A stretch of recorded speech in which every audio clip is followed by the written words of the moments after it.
دیکھا کہ قبر میں میت کو عذاب ہو رہا ہے۔ پھر اس کے بعد حضرت عیسیٰ علیہ السلام گزر گئے۔ کچھ دنوں کے بعد پھر ادھر سے گزر ہوا کہ دیکھا کہ وہی آدمی جو عذاب میں مبتلا تھا اب اس کو عذاب نہیں ہو رہا ہے، بلکہ اس کے پاس رحمت کے فرشتے موجود ہیں، عذاب ہٹا لیا گیا۔ حضرت عیسیٰ علیہ السلام نے اللہ سے دعا فرمائی کہ اے اللہ یہ کیا مسئلہ ہوا کہ اس کو عذاب ہو رہا تھا، اب عذاب ہٹا لیا گیا، اس پر رحمت کے فرشتے مقرر ہیں، یہ کیا بات ہے؟ تو اللہ کی طرف سے وحی آئی کہ عیسیٰ جب اس کا انتقال ہو رہا تھا، اس کی بیوی امید سے تھی، اس کا انتقال ہونے کے بعد جب بچہ پیدا ہوا اور پھر وہ کچھ پڑھنے کے قابل ہوا، لے جا کر اس کی ماں نے اس کو مکتب میں استاد کے سامنے بٹھایا۔ آج اس نے بسم اللہ الرحمن الرحیم پڑھا، بسم اللہ الرحمن الرحیم پڑھا تو اس کے بچے نے جب زمین کے اوپر میرا نام لیا اور زمین پر وہ مجھے رحمان اور رحیم کہہ کر پکارنے لگا، میری رحمت کو جوش آیا اور مجھے شرم آئی اس بات سے کہ جس کا بیٹا زمین کے اوپر مجھے رحمان اور رحیم کہتا ہو اور زمین کے نیچے میں اس کو عذاب دوں، اس کو میری رحمت نے گوارا نہیں کیا، اس لیے میں نے اس کو معاف کر کے اس پر رحمت کے فرشتوں کو مقرر کر دیا۔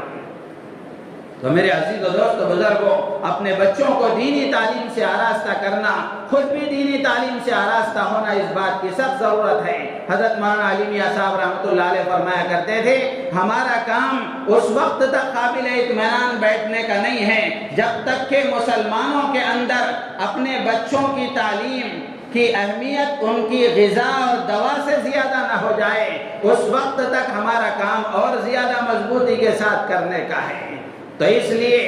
اس وقت میں جن حالات میں ہم اپنے ملک میں چل رہے ہیں، یہاں ارتداد کی شکلیں روز بروز سوچی جا رہی ہیں اور طرح طرح کے فتنے روز بروز نمودار ہو رہے ہیں، تو اس لیے ایسے ماحول میں اور ان حالات میں ہر مسلمان کو فکر کرنی چاہیے اپنے بچوں کے دین و ایمان کی اور اپنے دین و ایمان کی، اپنی بچیوں کے دین و ایمان کی اور اپنے گھر کی عورتوں کے دین و ایمان کی۔ اللہ کی ذات عالی سے امید ہے اگر ہم نے ان کو دین کا علم سکھایا اور قرآن کا علم سکھایا، دینی تعلیم سے ان کو وابستہ کیا، اللہ کی ذات عالی سے امید ہے یہ جاہل نہیں رہیں گے تو جاہل نہ ہونے کے نتیجے میں ارتداد سے بچ جائیں گے۔ علامہ شبیر احمد عثمانی رحمۃ اللہ علیہ فرمایا کرتے تھے کہ جب بچہ ناظرہ قرآن پڑھ لیتا ہے، مکتب کی تعلیم حاصل کر لیتا ہے، وہ کچھ بھی ہو سکتا ہے، اللہ کی ذات سے امید ہے کہ وہ کافر نہیں ہو سکتا،